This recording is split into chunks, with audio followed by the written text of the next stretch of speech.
ربیع الاول کی وجہ تسمیہ۔ السلام علیکم ورحمۃ اللہ وبرکاتہ۔ آپ دیکھ رہے ہیں حق کی بات یوٹیوب چینل۔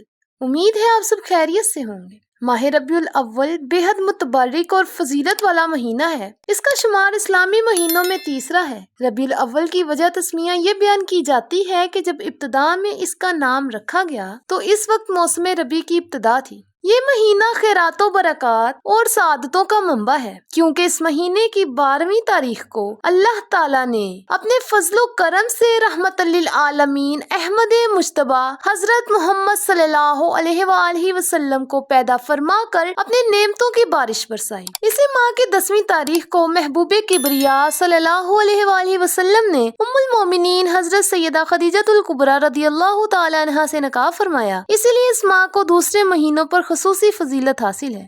اگر آپ نے ہمارے چینل حق کی بات کو ابھی تک سبسکرائب نہیں کیا تو کر دیجئے اور ساتھ ہی بیل آئیکن کو پریس کر دیں تاکہ مزید نئی آنے والی ویڈیوز کا نوٹیفیکیشن آپ کو بر وقت ملتا رہے۔ تب تک ہمیں دیجئے اجازت، اپنا بہت سارا خیال رکھیے گا۔ اللہ حافظ۔